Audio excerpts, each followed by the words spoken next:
नमस्कार। मध्य प्रदेश का सबसे बड़ा digital news network peptic time देख रहे हैं आप और ये है हमारा खास कार्यक्रम पॉइंट टू पॉइंट। मैं हूं अंकुर यादव।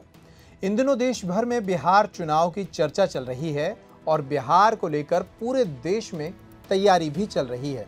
एक तरफ छठ महापर्व के कारण पूरे देश में बिहारियों के उत्सव की शुरुआत हो गई है, तो वहीं दूसरी तरफ बिहार में चल रहे ये चुनाव मध्य प्रदेश सहित दूसरे राज्यों को भी मौका दे रहे हैं इस उत्सव में शामिल होने का।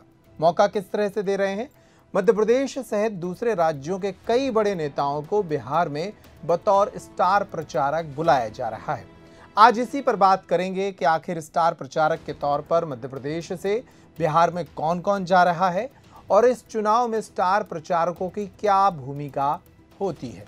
बिहार में पहले चरण की वोटिंग 6 नवंबर को और दूसरे चरण की वोटिंग 11 नवंबर को होना है, जबकि मतगणना 14 नवंबर को होगी। वोटिंग से पहले तमाम राजनीतिक दल जमीन पर उतरकर चुनाव प्रचार में ताकत झोंक रहे हैं। इसी बीच भाजपा और कांग्रेस ने अपने स्टार प्रचारकों की सूची जारी कर दी है, जिसमें केंद्रीय नेताओं के साथ साथ मध्य प्रदेश के नेता भी अहम भूमिका निभाएंगे। इस वीडियो में हम जानेंगे कि मध्य प्रदेश के वे कौन से नेता हैं जिन्हें बिहार चुनाव में प्रचार की जिम्मेदारी सौंपी गई है। सबसे पहले जानते हैं कि भाजपा और कांग्रेस ने किन नेताओं को स्टार प्रचारक बनाकर बिहार के चुनावी रण में उतारा है।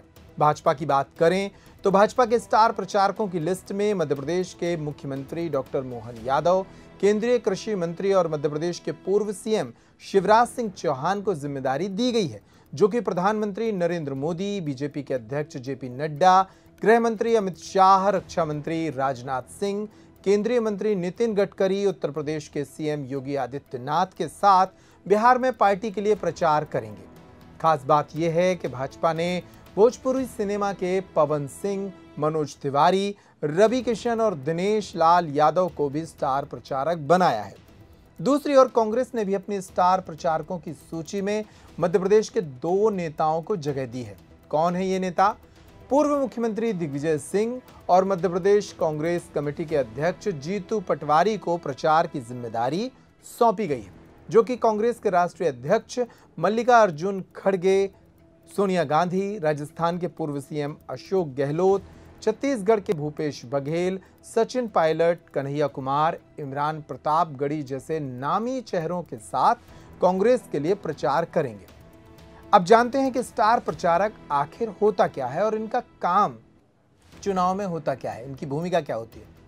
दरअसल स्टार प्रचारक वह नेता या जानी मानी हस्तियां होती हैं जिन्हें राजनीतिक दल अपने उम्मीदवारों के पक्ष में माहौल बनाने और मतदाताओं को प्रभावित करने के लिए चुनते हैं। ये प्रचारक रैलियों, जनसभाओं और मीडिया के जरिए पार्टी का एजेंडा और उम्मीदवारों की खूबियां जनता तक पहुंचाते हैं। इनका मुख्य काम होता है मतदाताओं को प्रेरित करना, पार्टी की नीतियों को समझाना और विपक्षी दलों की कमियों को उजागर करना। स्टार प्रचारकों का चयन उनकी लोकप्रियता, जनता से जुड़ाव और प्रभावशाली व्यक्तित्व के आधार पर किया जाता है। राजनीतिक दल स्टार प्रचारकों की नियुक्ति इसलिए करते हैं क्योंकि ये बड़े चेहरे मतदाताओं को आकर्षित करते हैं, खासकर क्षेत्रीय स्तर पर लोकप्रिय नेता जैसे मध्य प्रदेश के मोहन यादव, शिवराज सिंह चौहान, दिग्विजय सिंह और जीतू पटवारी बिहार के उन इलाकों में प्रभाव डाल सकते हैं जहां मध्य प्रदेश से सांस्कृतिक या सामाजिक जुड़ाव है। इसके अलावा भोजपुरी सितारों जैसे पवन सिंह, निरहुआ को भी शामिल करना बीजेपी की रणनीति का हिस्सा है, ताकि बिहार की भोजपुरी बेल्ट में मतदाताओं का ध्यान खींचा जा सके। राजनीतिक जानकारों का मानना है कि भाजपा के लिए शिवराज सिंह चौहान और मोहन यादव की जोड़ी बिहार चुनाव में काफी प्रभावी साबित हो सकती है। शिवराज सिंह चौहान की जनता के बीच मामा वाली छवि और मोहन यादव की ऊर्जावान नेतृत्व शैली भाजपा को चुनाव में मजबूत बना सकती है। वहीं कांग्रेस की बात करें तो दिग्विजय सिंह का अनुभव और जीतू पटवारी का युवा जोश पार्टी को नए और पुराने वोटरों से जोड़ने में मददगार साबित हो सकता है। बहरहाल बिहार विधानसभा चुनाव में मध्य प्रदेश और केंद्रीय नेताओं की मौजूदगी दोनों पार्टियों के लिए कितनी कारगर होगी यह तो आने वाला वक्त बताएगा, लेकिन इतना तय है कि स्टार प्रचारकों की यह लिस्ट बिहार की सियासी जंग को और रोमांचक बनाने वाली है। तो बिहार के चुनावी घमासान के अपडेट के लिए पेप्टिक टाइम पर लगातार बने रहिए, क्योंकि ये तमाम खबरें भी हम आपको इस चुनाव के दौरान दिखाते रहेंगे। इस पॉइंट टू पॉइंट में इतना ही। नमस्कार।